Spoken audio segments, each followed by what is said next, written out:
What's up, everybody? Welcome to The Stack. I'm Alex. I'm Justin. I'm Pete. And on The Stack, we talk about a bunch of comics that have come out this week, and we do reviews for them. I was doing views. I was just that first view. Yeah, Pete was doing previews.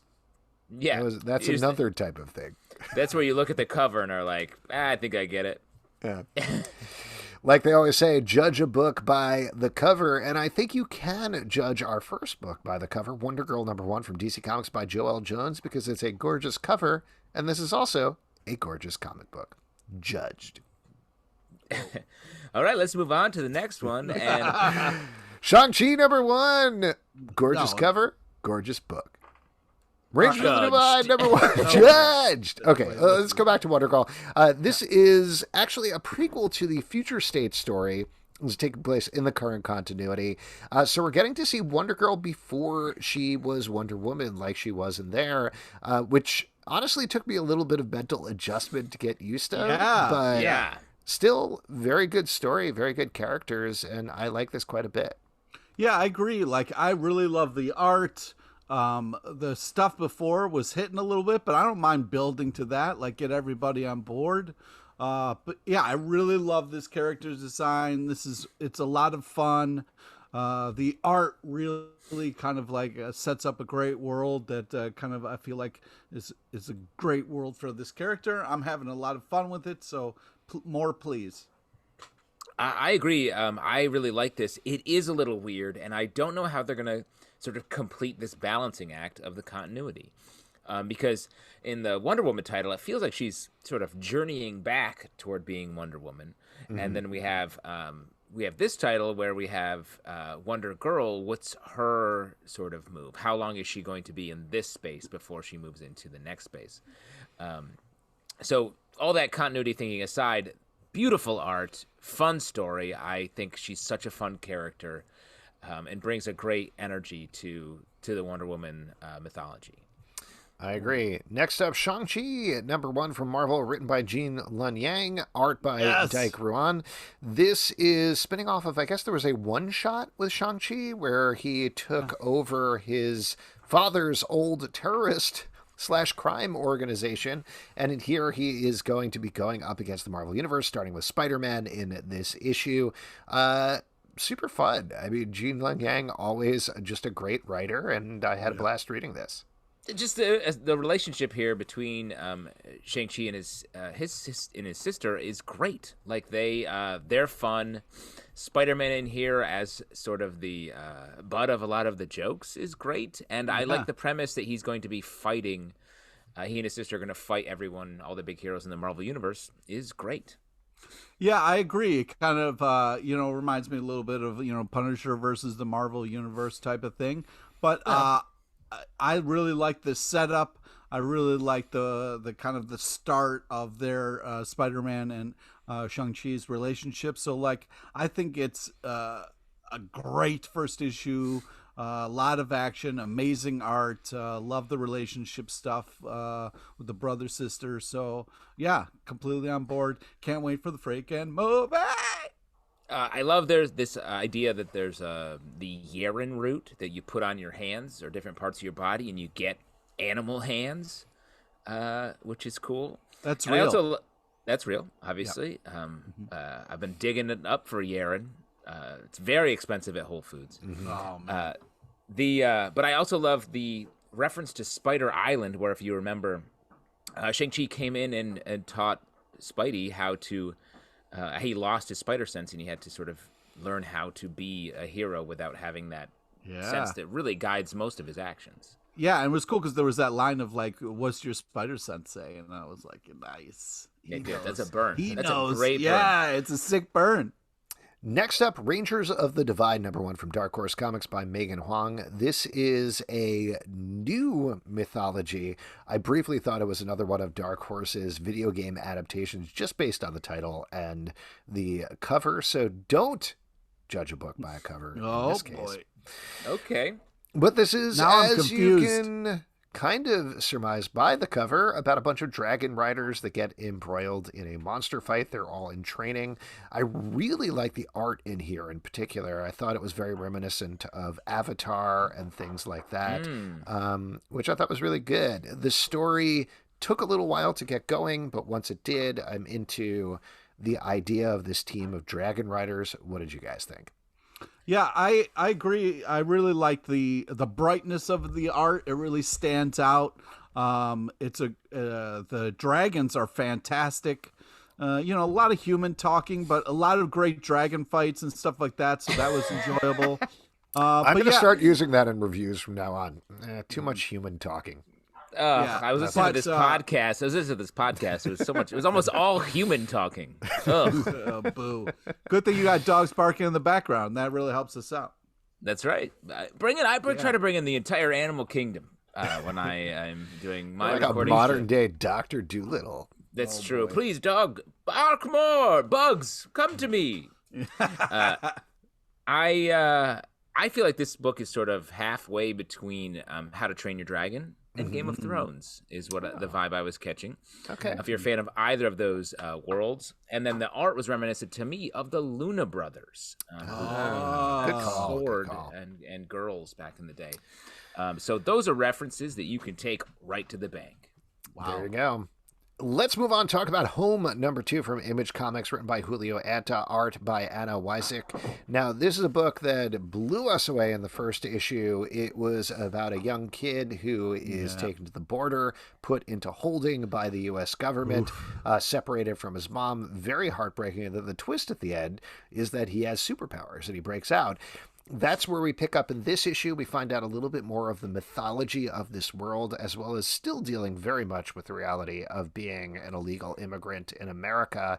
And also, just a little note, Julio Anta is actually going to be on our live show in a couple of weeks, so I'm very excited to chat about this. Oh, nice. Yes. But what did you guys think? Did it hold up from issue 1 to issue 2? Yeah, I like this a lot. I feel like the book is written to really... The characters, even the smaller characters, the woman who's running the restaurant, that the kid walks into is like just everyone's really believable. It's really really good. The art is different and feels like it matches the story really well. And it reminded me of like the way that the X-Men metaphor has been sort of shifted over the years about being an outsider. Mm-hmm. This feels like a very modern iteration of that, and using superpowers to empower people who are on the outside of the mainstream, and really telling that story through that lens is great. I thought this is a great read. Yeah, I agree. Also, Aunt Gladys is a boss, showing up to really help things out. Really was worried about that kid in the fucking mall just running around. I was like, oh man, this is just giving me a heart attack. But I really think that this is a very moving, beautiful comic, and I think it's. I'm very excited for it. I hope. Can't wait to read more. Whether it's a grandmother, an aunt, or any older female relative, Pete is there for it. Oh, yes. Don't try to fucking pigeonhole me, bro. This is not a pigeonhole. You're a total Golden Girl fan. Fucking come on, you're goddamn right. Yeah, it's no judgment. This is no judgment zone, Pete. Yeah, I would never try to pigeonhole you with older ladies. That's what you try to do. Oh, boy. Nightwing number 80 from DC Comics, written by Tom Taylor, art by Bruno Redondo. This book has been so good, and I can't believe how good it's been. But I want to throw something out to you guys that really struck me with this issue. So Nightwing has suddenly become rich because he has been given a lot of money by Alfred, who passed away. And he is trying to make things right in Bloodhaven, but at the same time, of course, there are terrible things happening. There's a guy going around stealing people's hearts. He is teaming up with Barbara Gordon in this issue, who just cannot get out of Bloodhaven to save her life. This, to me, is Tom Taylor's take on Hawkeye, Matt Fraction and David Aja's Hawkeye, but competent. Whoa. That's a great Shots take. Fired? And I'll tell you what. No, in a good way, I think. Okay. I had that same thought in the sequence where he's putting the staff together to hand to Tim Drake. And not just hand, he throws it to the middle of a fight. It's not like it's, Yeah, he uses his hand. when I throw something, I'm saying I'm handing it. Oh wow! Like a lot of great baseball pitchers are handing the ball to the batter, or ideally the catcher. Here you go. They always say. Here you go. Good luck. Good luck grabbing it as I hand it to you. I wish you wouldn't undercut the action of that moment because I thought it was a really fantastic moment. But go ahead with your view. Mine is a view, and I love this book. This was my pick. I picked this. Was it? I think this is this. We're back to some primetime Dick Grayson. We've had some wanderings in the last couple of years. We had a Rick Grayson. We had just a little bit of confusion, and this is great stuff. We get Tim Drake in here. The Barbara Gordon relationship is exciting and happening again. It's all feeling really good. Just real quick, you coming to us live from a roller rink? What's going on over by you there? No, someone's vacuuming upstairs. Okay, there's cool. Also there. It just helps me mentally know what's going on because it seems a little like. It seems like they're vacuuming with a baby, or maybe a baby's vacuuming. So I don't know exactly what's happening, but it's hard to tell. I live in New York City, so a flavor of the city. It's good. It's cool, man. I just wanted to. Just to mention, I am coming live from a roller rink. All right, cool. But it's closed down because of COVID. Well, hopefully we'll open up that soon. Okay, so thanks first up, de Blasio. They say that the COVID really sticks to the skates and just flies out from the. Sparks. CDC said that, right? New CDC guidelines. Yeah, they will let you do anything but roller skate. Yeah, whatever you do, don't eat the skate sparks. CDC says keep this much distance between you when you're skating and no holding hands. Okay, all right. Yeah. Couple skate only. Let's fucking move on. So this is a fantastic comic. I agree. It's really, really enjoyable. And the kind of bad guy character reveal is fantastic and very scary. I'm very interested to see how this all works out. I like all the little relationship moments we had in this issue. This is just a lot of fun. The art is absolutely fantastic. Next I gotta hand it to you, Pete. Great review. Fantastic Four Life Story #1 from Marvel, written by Mark Russell, art by Sean Izaakse. This is a rare, serious turn from Mark Russell, which I was very surprised by. It's also following up on Chip Zdarsky, I believe, did Spider-Man Life Story. Yeah. Which sets the characters in their original time period, and then each issue follows them to a different decade as they get older in real time. So this is, of course, kicking off with the Fantastic Four origin, but it's a very different riff on it. Still a very good story, but I kept waiting for the satirical turn because that's what we always get from Mark Russell, and it never came. Well, but let me say, I hear you. I definitely expected there to be more of a, arch take, but I do think what Mark Russell's talents were used for in this issue were just great, snappy dialogue that really moved and really conveyed a lot in a very short period of time. I liked the new take on the origin. I like the way Galactus is used. I like that we don't have to have a classic Doom situation here. We have a different character who is the villain and a villain, and the Ben Grimm stuff was great in this. All right, here we go. So I had a hard time. Pete just woke up from a micro nap, and he's I had a hard time with this comic. Reed Richards This comic's is a real got no aunts, no grandmas, no older female relatives of any kind, and it was bad. What voice are you doing there? Anyways, I really I had a hard time with Reed Richards being a complete asshole. And poor Ben Grimm. He's a complete asshole all the time. I don't like it. It's one of the things that I don't like about Reed Richards. But he's not more of an asshole in this issue. If anything, Ben Grimm is being way more Hey, you of an watch asshole. your mouth. Don't you fucking put this on Ben Grimm. That guy got turned into a rock. You know what I mean? You don't know what that's like. You don't know what that's going to do to you. Everybody else gets to walk around fine, but he's got to walk around as the Rock. So, I mean, if I had to walk around as the Rock, I'd feel great. He's doing amazing. He's got a sitcom on NBC, has presidential ambitions. He's doing awesome. What are you even talking about? Pete. It's not the Rock I was talking about, you fucking piece of shit. I was so mad. I mean, Ben Grimm does betray the Fantastic Four, and it gets them into sort of a problematic place. Ben Grimm is a saint. Don't fucking talk shit about fucking Ben Grimm. Well, if you want to talk about Saints, there's some problems there too. Oh man. Wow. Oh wow. Way to take it there. I think we really got to the heart of Pete's preview.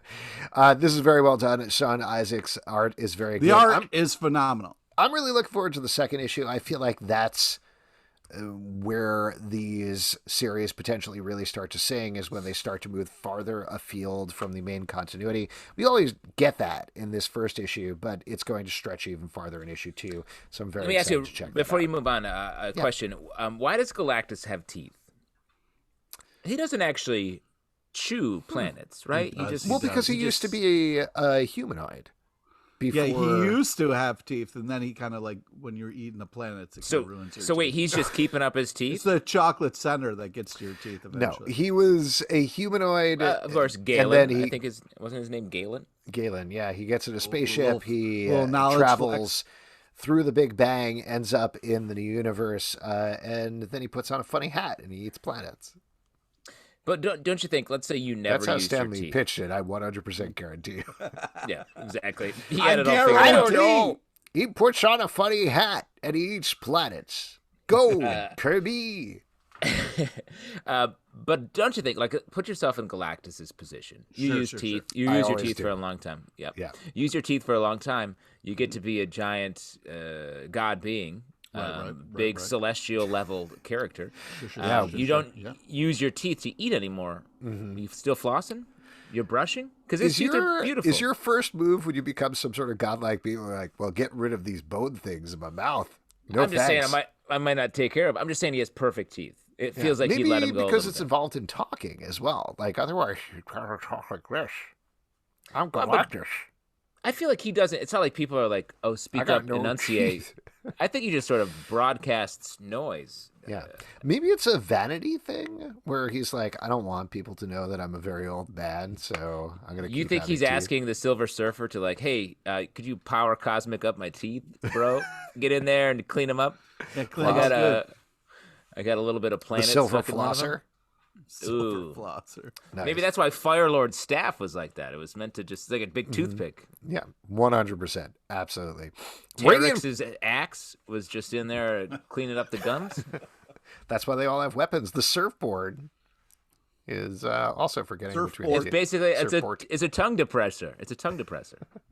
The silver tongue depressor. Oh man, this is all making sense. Radiant Black, #4 from Image Comics, written by Kyle Higgins, art by Marcelo Costa. We've talked about this book quite a bit, or at least for 3 months, that it's a superhero tale in the style of Invincible. Maybe the main character's a little bit older. He's this failed writer who gets these weird superpowers.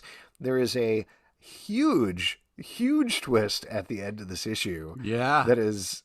I can't imagine they're not going to reverse it in some way, but I love this book already, and I love that they're just taking huge swings 4 issues in. It's great.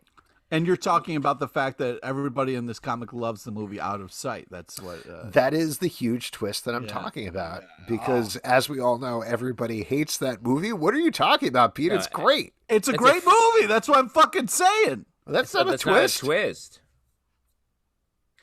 Pete, are you confusing? Wow, really silenced. Oh, he took another micro nap. Pete, when you get a twist when you order from like an ice cream truck, it means there's a surprise with every lick. That's what the twist is. Yeah. I don't. I always go to up to the ice cream truck and say, "Hey, can I get the thing with it gives me a surprise with every lick?" And he's like, "You mean a twist, sir?" Here you go. Yeah, I only get ice cream from the M. Night Shyamalan ice cream truck. Nice, smart. Oh, I was going to give you one of those straight ice creams.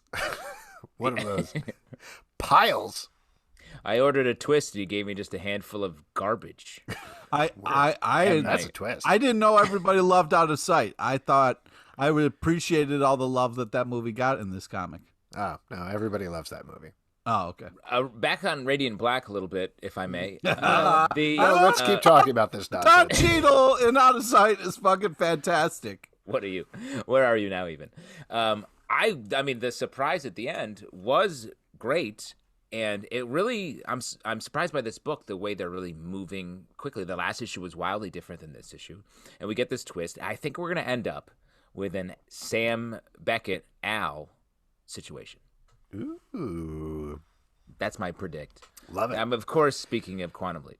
Yes, everybody knows what you're talking about. That is great. I love that idea. I love this book. Definitely pick it up. This feels like a big thing to get on board with. Were you going to say something non-out of sight related? I wasn't. I was going to try to steer it back more towards J-Lo and out of sight, because it's I mean, you want to talk about some fun rom-com moments there back and forth. It's just really great. I don't think we wanted to talk about that. Catwoman number 31 from DC Comics, written by Ram V, art by Fernando Blanco. Another great book from DC Comics that has been awesome the past couple of issues, as Catwoman is taking on some new evils in Gotham City while she's on a break from Batman.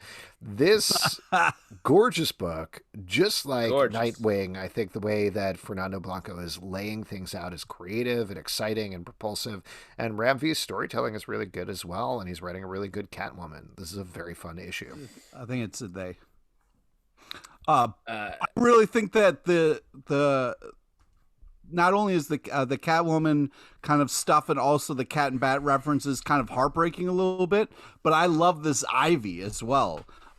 It's really like I'm very intrigued by everything going on. I really am excited about like a kind of new Ivy moving forward.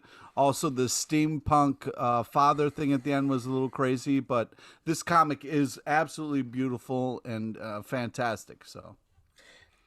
Yeah, I mean, I agree. The Ocean's 11-esque description that Catwoman does of her crime, her what she did to get Poison Ivy out of there was great. Very Soderbergh, and the introduction of the newer characters at the end, I thought were great as well. Like Ram V killing it. Absolutely. The next issue that I want to talk about is honestly really personal to me, actually. Whoa! Really? Well, like what? What are you talking about? Wait. Let me guess. It's the Batman.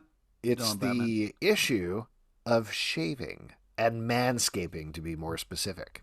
Oh, Alex, please get more specific if you possibly can. I definitely will. The engineering team over at Manscaped, they're like the Avengers of pubic hair. Which, honestly, the Avengers are already the Avengers of pubic hair, I think, in my opinion. You've said that since the first movie came out, that you've said that. Yeah, I definitely did. I came out of seeing the Avengers and I was like, that was a groin right there. They have successfully created the Lawnmower 4.0 trimmer, and it's now available for purchase in the USA and Canada. Yeah, Manscaped. Me and 2 million of my closest male friends worldwide trust Manscaped, and we've got this exclusive offer for you: 20% off, free worldwide shipping, and use the code FANSIDED20 at manscaped.com. I got mine in the mail, and this thing is very cool. I've long thought it's high time for me to start manscaping, and now I'm ready to become. I also have thought that, not to interrupt. About me or about you? About you. Oh, yeah. It's true. We've been talking about it a lot. I know, especially during pandemic when we have both our Zoom for our faces and our crotch Zooms that we operate separately. Yeah. And I'm ready to become the butler of my own personal Wayne Manor. If you know what I'm talking about. Wow. This thing has a surround. I'm talking about Alfred. And Alfred needs to. Your butler died, right? Yeah, tragically. He left a lot of money to the Manscaped. To the manscaper. This thing has the butler did it, and by did it I meant really cleaned up down there. This thing has a ceramic blade, skin safe technology, and a 4000K LED spotlight, different guard lengths to customize my trim. It's waterproof, so I can stand erotically in a Central Park fountain and use it, which is something that now that the CDC has approved. Mask off, I can do once again. Not my favorite image. I went to Central Park the other day and I used the Lawnmower 4.0 trimmer, and everybody said, wow, that is a really beautiful and safe shave. Well, look at that cherub. Is that a statue? Oh, no, it's Alex Zalbin doing his classic Sunday routine. Yeah. Classic ball shaving in the park. We got this product shipped to us. I used it. I do think it is great. Check it out if you're looking for that nice, clean package that Justin always says is important. I always do. Get 20% off and free shipping with the code FANSIDED20 at manscaped.com. That's 20% off with free shipping at manscaped.com and use FANSIDED20. Unlock your confidence and always use the right tools for the job with Manscaped. And now it's time to talk about the Immortal Hulk, Time of Monsters #1 from Marvel, written by Alex Paknadel and Al Ewing and David Vauhan, art by Juan Ferreyra and Kevin Nowlan. This is another one-shot showing another part of this massive mythology that Al Ewing has been creating for the Hulk. Here we go back to, I don't know, like 10,000 BC or something like that, to look at the dawn of man as they get their own... Alex, it's 9,500 BC. Oh, I'm so sorry. How dare you just erase the 500? I'll be turning in my comic review card now. This book is great. I love this story. He has been building this wild, insane thing that did not start with Bruce Banner, but clearly goes way, way, way back. We've talked about this before on the podcast. I am so curious if the one below, the guy behind the green door who's pulling all the strings here, is somebody we know from history, and I don't know who it is, but I just kept thinking about that reading this issue, where it just feels like it has to be somebody, right? Like somebody connected to the Hulk or mythology or something. No, it's different. It's going to be the Jolly Green Giant. That's what it's going to be. The original Hulk. Yeah.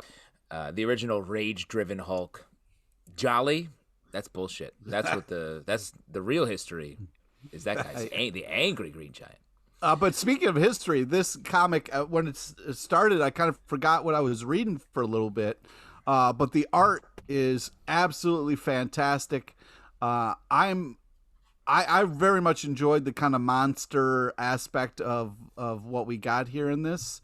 It gets really creepy, but fantastic. And and then the kind of movie kind of backup part, I guess, of it later was really very interesting. I was a little worried. I was like, hey, Marvel, you're using a Scarecrow character very similar to DC's. Is that legal? But I very much enjoyed what was happening. It's not. Marvel was arrested. Oh, I thought so. Because it's basically Scarecrow, and they say Scarecrow, and he's talking about other people's nightmares. I'm like, how much closer can you get here? Corporations are people, and they threw this whole corporation right into one prison cell, into the drunk tank. I like this book a lot as well. I agree the mythology that's being fleshed out here is great. It's huge. I mean, we've seen Hulk at the end of all of time, and then we're getting different aspects throughout history going backwards. To your point, Alex, I mean, how can it be anyone but Bruce at the center of this? Interesting.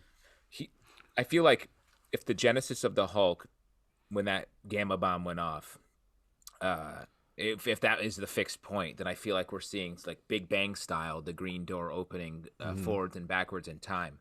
And if it's someone else, doesn't that sort of ruin the Hulk if there's someone else to blame? If they do the Big Bang Theory, it would be fun if it was Bazinga the whole time. Bazinga you're saying is the name of the main character. That's Jim Parsons' character is named Bazinga, I believe. Yeah, I think so. One of my favorite shows is Young Bazinga. It takes it back. I like that Bruce theory. I think that's a really good one. I've certainly been racking my brains because he's pretty much covered everybody else in Hulk mythology at this point, so I don't know who else it could be, but I think that's solid. I feel like it has to tie back to the Hulk in some way, and we're very much ending the end game. I think there's 3 or 4 issues left of this title in total, so it's going to be exciting to see what happens. I did want to say I very much enjoyed the last page with Hulk and Scarecrow. I thought that was a really fantastic last page. It's a really good one-shot. Next up, Ultramega #3 from Image Comics by James Harren. This book takes place in a world that has been taken over by kaiju. It's a kaiju post-apocalypse. We're following one character who may be able to stop them. Very similar to Radiant Black. There's a big twist at the end here that I think I figured out how they're going to reverse, but again, we have a book that I think is taking some really big swings, and we certainly talked about some of the controversy around the first issue, and we decided to follow it anyway because we thought the art was good, we thought the story was interesting, we're curious to see where it goes. I personally, and maybe there's something I'm missing, but I think by issue 3, we are very far from where the story started, and you have a sense of why they did the things they did in the first issue. And I think those have been justified, at least in some way. If I'm wrong, would love to hear from the viewing audience, would love to hear from you guys, but that's my take on it. I agree with you. The issues in the first issue, it feels like that was like almost starting in the cliche that I feel like people were criticizing, and then the second issue, we talked about this last time, and this issue for sure are just like blasting past that into this totally different world that I think is beyond all of that other stuff, and we're seeing a really. I really like the story, and I really like the art is great. I love the twist at the end. This feels like a story where no one's safe in a good way. So I'm on board. Yeah, the story is really starting to kind of get different and enjoyable, and especially in this issue, except for maybe the grossest fart I've ever seen in a comic in this thing. That part kind of pulled me out a little bit. Rick Remender would have some words for you about the grossest fart in a comic book. Yeah, I'm sure. I'm sure he could come up with something that might be even grosser. But I feel like this is something I should chase if there's like an award going up. But yeah, I'm enjoying where this comic is going now, and the art's fantastic. Next up, Batman Fortnite 0 Point number 3 from DC Comics, written concept by Donald Mustard, written by Christos Gage, art by Reilly Brown. We have, I actually, Justin, I don't know if you've been on the stack where we talked about issue 1 or 2 necessarily. I was there for issue 1. I missed issue 2, I think. All right. Okay. It is wild to me how hard this comic book has been going. Just the first 2 issues I think we loved because they were really digging so crazy deep about the Batman-Catwoman relationship. Yep.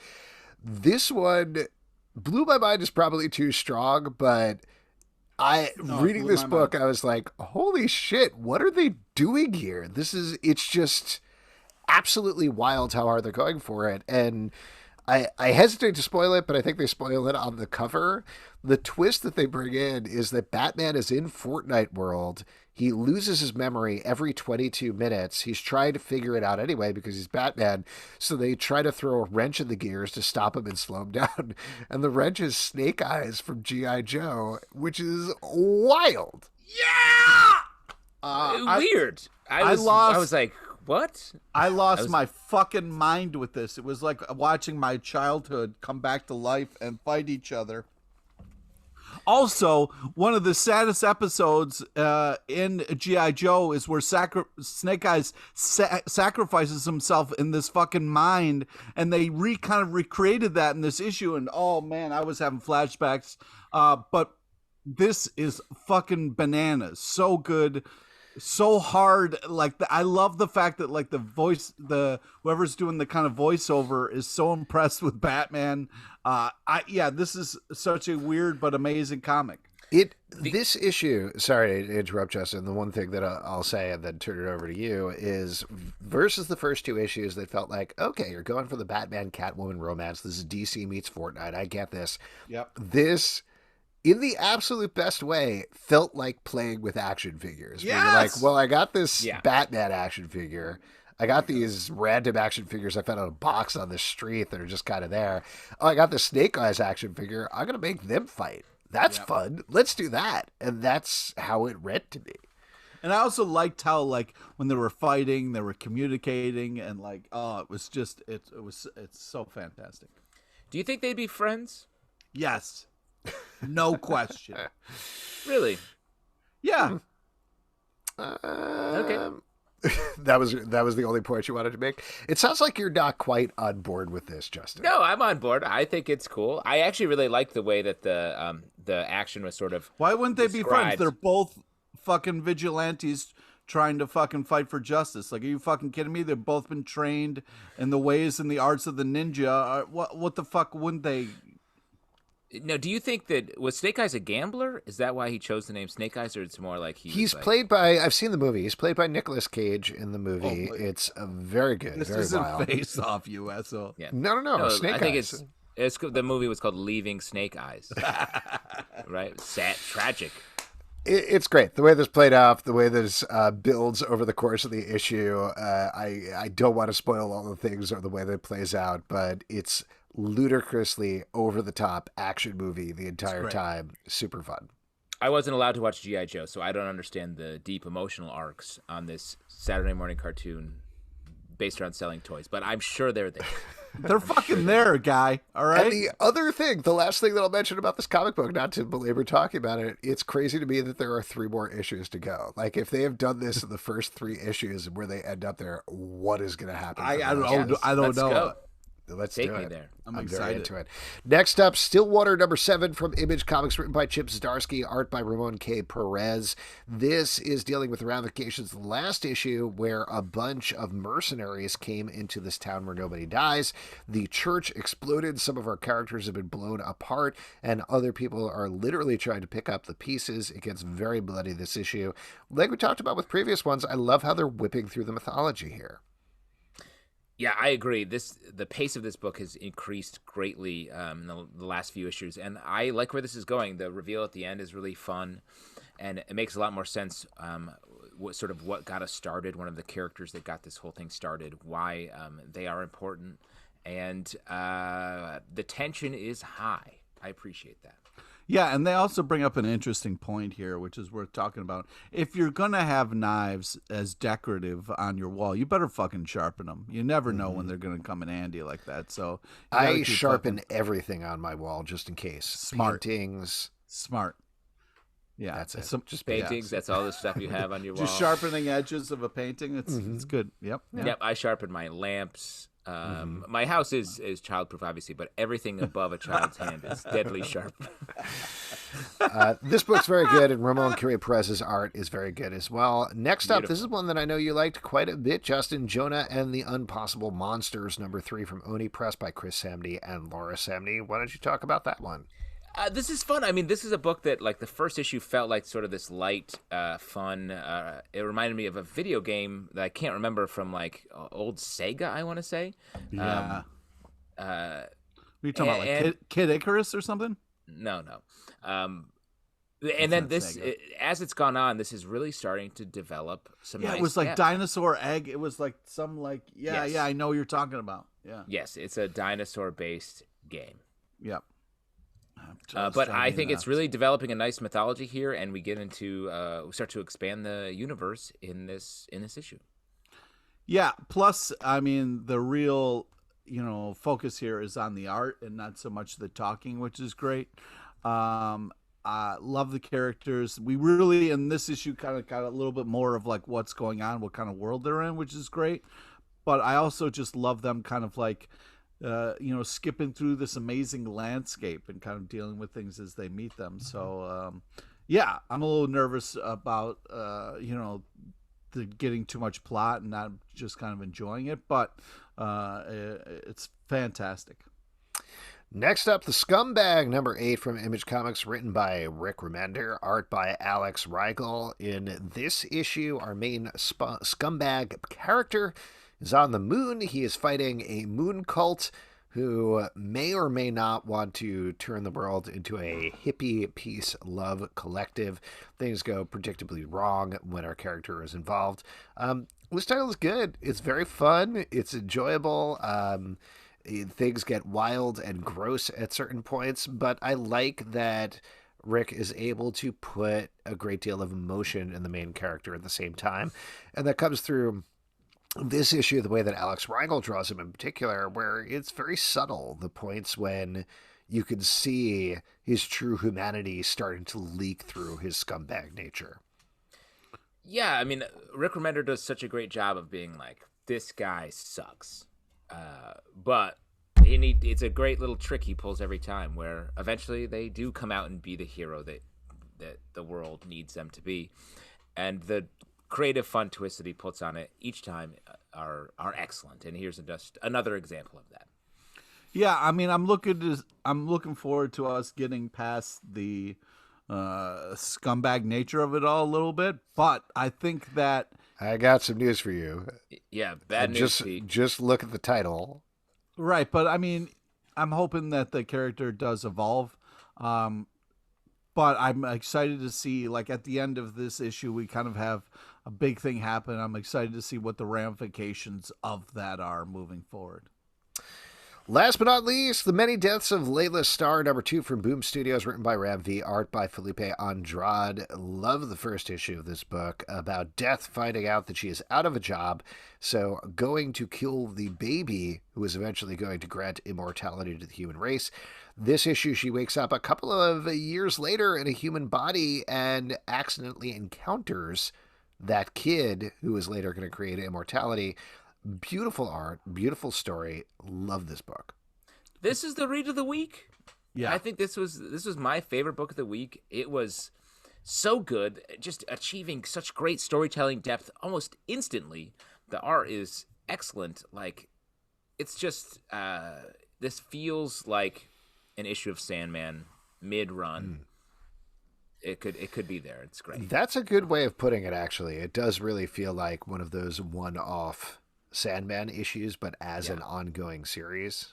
I like that. Sort of like a World's End tavern from the, or I want to say early 50s of the Sandman run. This could easily be that.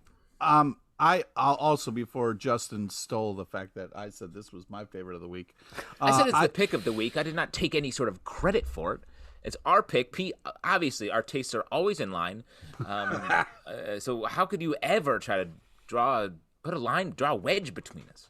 Okay, all your bullshit aside, I do think that this is a beautiful, heartbreaking comic in all the right ways, like setting up such a cool, powerful story.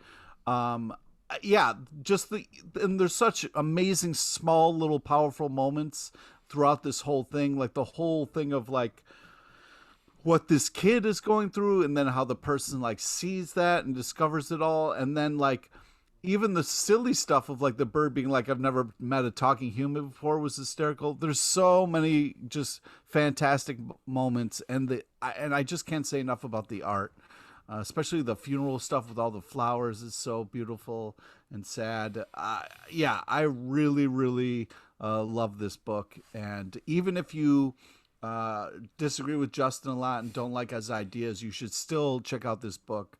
Because, it's tough when like somebody you don't normally align with likes something you like, then you start to question it a little bit. But, put that aside and really check out this book. Get out of here. Get out of here with that shit. It's like you guys are the Batman and Snake Eyes of this podcast. Oh, come on. Yes, who's who? I guess I'm Snake Eyes, really, right? No, I'm Snake Eyes. Okay, I'm Batman. What?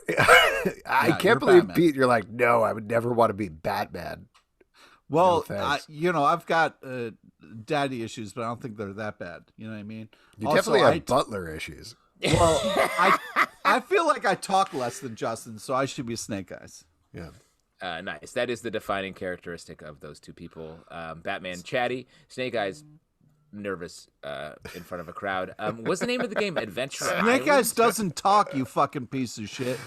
I mean, he talks. He just doesn't talk on camera. Oh, okay. Right. He got asked to do that TED Talk. Did you see that? I watched that on YouTube. It was awkward. Now I gotta look up this fucking game. Sorry. Is What it did you Adventure say? Island? Is that what it is? Wait. Hey, tell you what, while you look that up. Yes, it is. Oh, great. Yeah. There we go. If you'd like to support this podcast, patreon.com/Comic Book Club. Also, we do a live show every Tuesday night at 7 p.m. to Crowdcast on YouTube. Come hang out. We would love to chat with you about comic books. iTunes, Android, Spotify, Stitcher, or the app of your choice to subscribe, listen, and follow the show at Comic Book Live on Twitter, comicbookclublive.com for this podcast and many more. Until next time, good night. See you on Adventure Island. Come on!